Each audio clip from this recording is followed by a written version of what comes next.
All sports, all plays. All sports, all plays.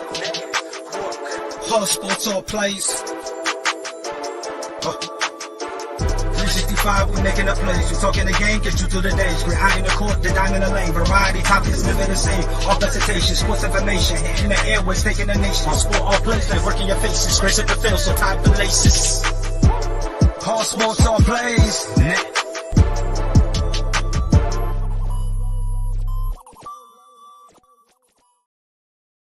What is going on, everybody? This is Mike Hughes, and you're listening to Skytown, everything Chicago Sky-related podcast. I hope you guys are here. I hope you guys are ready. We have a great episode for you guys tonight. Potentially one of my favorite games of the entire year was last night against the Dallas Wings. Shout out to Megan Price and every Dallas Wings fan out there. It was an amazing game. Enrique is so much fun to watch in person, nonetheless. Over a game, like when you're watching at home, like it's just so much talent all around the board.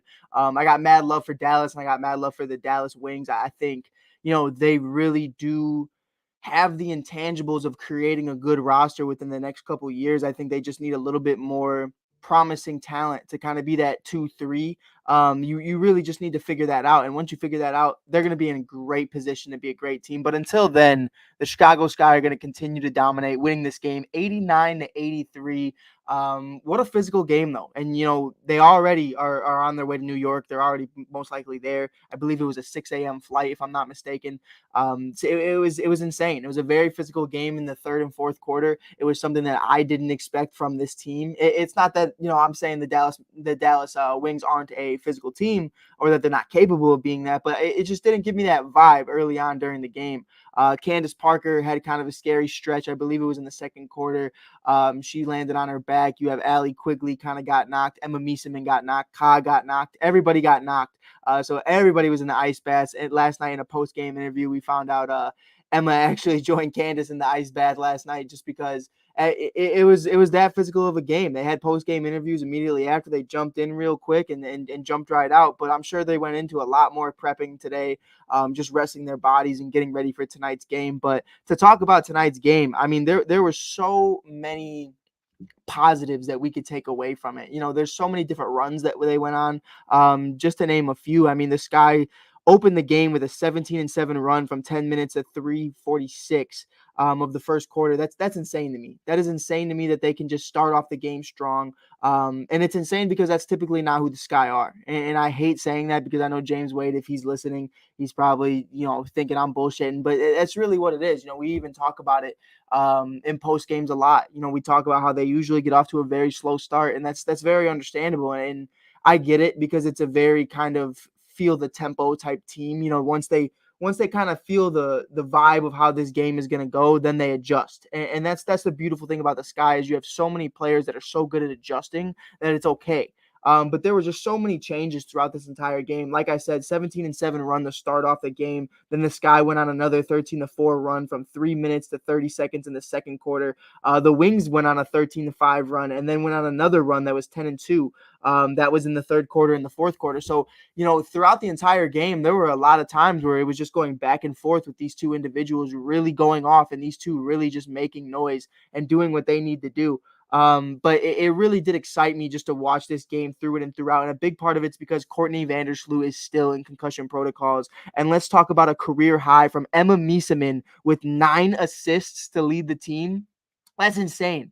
That is insane. And, I didn't get to go to the game physically yesterday, and I was really upset about it because if for those that don't know, if you're doing interviews and you're a part of the media team, if it's a home game, they're only going to answer the home team's questions. I think I said that wrong. They're only going to answer the people who are there at the game's questions. If it's an away game like tonight, like I'm obviously going to be able to interview everybody after the game, just because it's away and they're answering Zoom questions because obviously everybody in New York isn't typically going to be in the media room for the Sky to answer those questions. Kind of like when I interviewed Becky Hammond and a couple people from the Las Vegas Aces. Not a lot of people were in that room because we're at Wintrust Arena in Chicago. Why are we talking to anybody from Las Vegas?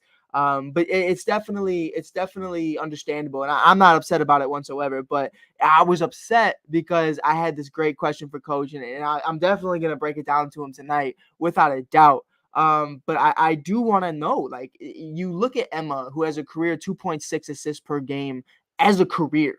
And she's been in this league for quite some time. And when you look at that, to have 9 assists tonight, obviously, there's phenomenal games and people have phenomenal games. We shouldn't expect this from her every single night. But when you play with a team with one of the best point guards in the league, with some of the greatest facilitators of the game and floor generals like Candace Parker, Allie Quigley, Courtney Vandersloot and company, and Julie Allman, it really does truly speak volumes to what you want to do and how you want to do it.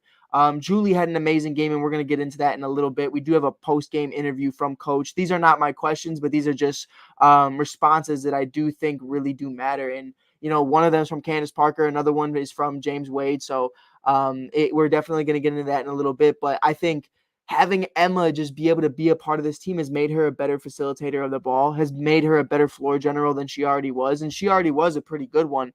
But it's stuff like that where you just look at it and you understand, like, this is something special. This team can do something special. They are 21-6 now on the season. High in points. Kalia Copper had 19 points. Candace Parker had 10 rebounds, which is amazing for her because now she's 5th all time in rebounds, passing Lisa Leslie. Super excited about that. Congratulations to CP. She deserves it. She works her ass off. She didn't even know she did it. That's how you know you don't care about accolades, though. You're focused on the now. You're focused on winning. Obviously, when it's all said and done, she could look back and be very proud of what she's done. But it's definitely something right now where, they're locked in. They solidified a playoff spot, but they don't really care. They're ready to win and they want to do it.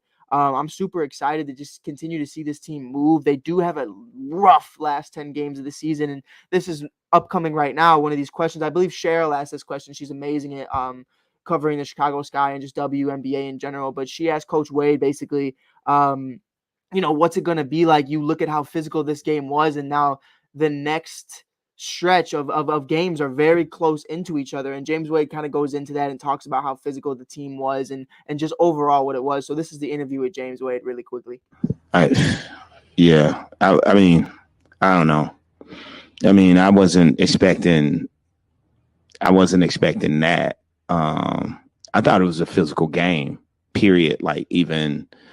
And I thought we did a good job of not fouling, but wow, it's some players, they make themselves very hard to call because they're like soccer players, and they play for embellishment, and they play for it. So it's hard to call against because it makes you see stuff that's not there. And like the last game, I think Enrique went to the basket and grabbed Rebecca's arm, but if you're looking at it fast, it looks like Rebecca fouled her. And so, but they're so talented. These players today are so talented. So I don't blame anybody for seeing what they see. But when you go back, and I'm like, okay, so now we have a reputation and for those players that do that, but it still looks like fouls. And then when they're being physical, it's a tough game to call, and I know it is. And so sometimes I just don't expect it to be that physical. So how we're going to get better at negating that, we have to move the ball even more. Because if we have advantage on one side and you want to take it, sometimes it's better not to take it. Get it to the other side, and it's going to be an even bigger advantage. And that's when you start to see us get our foul calls. So, I mean, we're just going to keep on sticking with it. But, I mean, we just try. But I understand it's hard. So, sometimes the games is too physical for my liking, but it's just the way it is. And I think that speaks volumes to everything, though. But one of the hardest things about it, especially with the WNBA, is you look at football, obviously two totally different conversations. You play one game a week. You look at, the NBA, it's every other day or every 2 days. It really is something to where the WNBA are packing in so many games.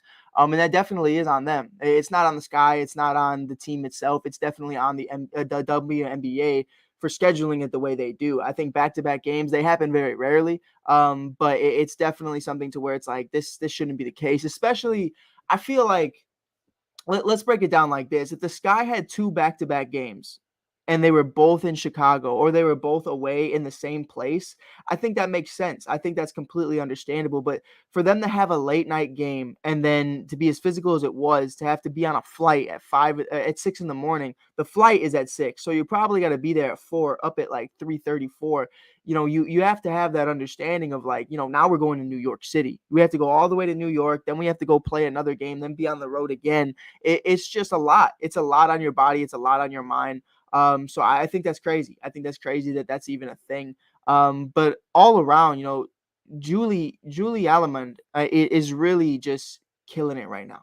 And I think the way she's moving, it looks like one of the best pickups this guy could have potentially had. And this wasn't like a beginning of free agency pickup. This was like, we got her week 2, week 3 of the season. Like that's insane to me to think that we could just bring her into the fold and she's just been acclimated into this huge role and how nobody else picked her up. It screams it. And Rebecca Gardner is another one too.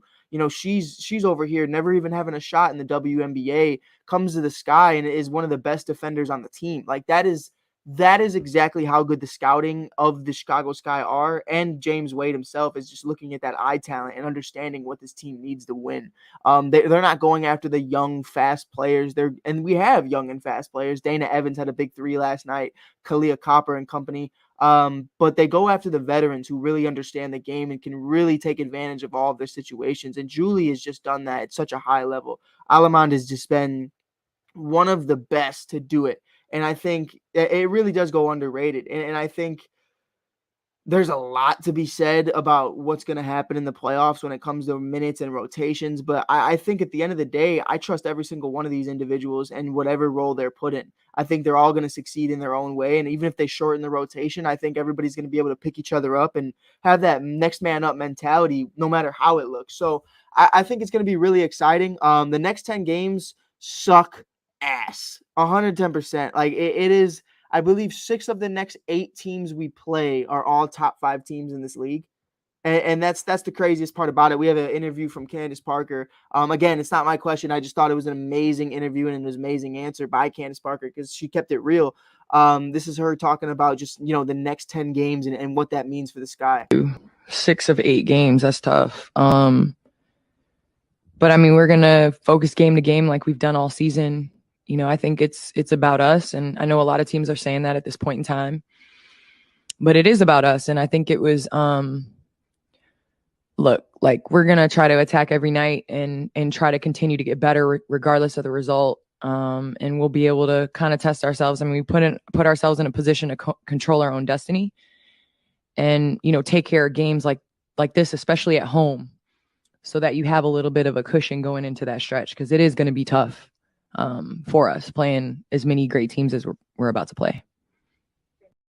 And that's exactly what it's going to be. I think, the Sky might drop a few games and they might, lose a couple, but they're already clinching that playoff spot. So, I mean, I'm honestly, it sounds so cocky, but I'm not even tripping about it. Like, as long as they play hard and as long as they can, despite what the final score and the final box score might say, as long as they can say, okay, we improved and we got better throughout this game and we can take something away from this game, it's truly all I can ask. It's definitely something right now where when you really look at it from the perspective of the Chicago Sky, what we can expect from them moving forward is exactly the same mentality as we did expecting them going into the season. I think when you really look at things and you really look at it from that perspective, you just have to go into it knowing that they're going to give you their all every single day. But to go through the box score, Candace Parker had another double-double, 14, 3, and 10 and 31. Ka had 19, 3, and 5 and 31 to lead the team in scoring. And obviously CP led it in rebounds, but Emma Mieseman leading it in assists, 13, 9, and 5 and 26. She almost had a triple double. When you looked at the first quarter, they really adjusted to her well. You got to give Dallas credit where credit is due because Emma was on a run in that first quarter. She was on a run for a triple double, almost had a double double. Allie Quigley, 10, 5 and 3 and 31. Julie had 13, 6 and 2 and 25. Dana Evans had 3, 2 and 0 and 15. Had a big 3 to help just continue that lead. Really expecting big things from her in the future. But as of right now, she's still filling into that role amazingly. I'm super excited to continue to see her develop. Azurá Stevens had 9-1-2 and 20. Rebecca Gardner 6-0-2 and 18, and Lee had 2-0-1 and 3. On the wing side of things, on Megan Price's side of things, we have McCown had 15-0-3 and 20. Gray 2-5-7 and 33, which is very unlike her. Thornton had 11-2 and 5 and 35. Mayberry had 2-4-7 and 19. Harrison had 18-0-1 and 22. Arik had an amazing game, and Arike had a game that I wish I was there for. 28-3-5 and 34. Arike is just like that. I apologize, I said Arik. Arike is so talented and honestly is going to be an MVP in this league for years to come. I truly do believe that. She's going to give individuals like Breanna Stewart a run for their money when it comes to being the new face of the WNBA. So I really do just scream how talented she is. Even if Dallas doesn't get all the publicity that they should and get all the attention that they potentially should, I think one day soon they are going to be on top and they are going to be a great team. And if they're not, Arike, there's always room for you on the Chicago Sky. I'm just saying. But with that being said, there's so much we can go through and so much we can talk about. I think the focal point of all of this and the focal point of what this team is supposed to be and the makeup of this team, like I said, I'm just going to continue to reiterate it, is just understanding that there's work to be done. Understanding that, the end goal is to win another championship. It's not to win the Commissioner's Cup or the Commissioner's Trophy next Wednesday. No one cares. You know what I mean? Like finishing with the best record, nobody cares. Going on a deep playoff run, nobody cares. The end goal is championship or bust, and that's truly what it is. We were a 500 team last year and won a championship, so we understand we need to take everybody seriously. And I love hearing that from all the way from the top at Coach Wade to Candace Parker, all the way down the league, all the way down to Rebecca Gardner and Julie, who just got here. They all feel that as well, and they all feel that mentality, even though they weren't a part of the 2021 team. They definitely want to win this. And I don't question a single person throughout the entire organization, how they feel about this team and where they want to be. I feel like every single one of them wants to win, and every single one of them feels like this is the time to do it. And I love every minute of that. But with that being said, thank you guys for listening. This is Mike Hughes from Mike on the Mic. We will have post-game interviews with Coach Wade and whichever selected Sky players are going to be in the post-game. Following tonight's 6 p.m. Central Time game against the New York Liberty, definitely tune in. It's going to be a great game. Stephanie Dolson, we got mad love for you. I'll always have mad love for you. You're a Chicago champion forever. Thank you for the memories, but tonight, I'm sorry, we're going to have to take a dub out of here. But last game, let's talk about the last time we played the Liberty. We won by a salute 3 to win the game. So it's definitely going to be a tough game. They definitely are a very tough team. They just don't have the wins to translate that, but that doesn't always scream volumes of how good a team can perform. But with that being said, again, this is Mike Hughes from Mike on the Mic and Skytown Podcast at the All Sports, All Plays Network. Thank you for listening. Peace. All sports, all plays. All sports, all plays. All sports, all plays. 365, we making a plays. You talking the game, get you through the days. We're out in the court, the dime in the lane. Variety, topics, live the same. All presentation, sports information. In the airways, taking the nation. All sport, all plays, like working your faces. Grace at the field, so tie the laces.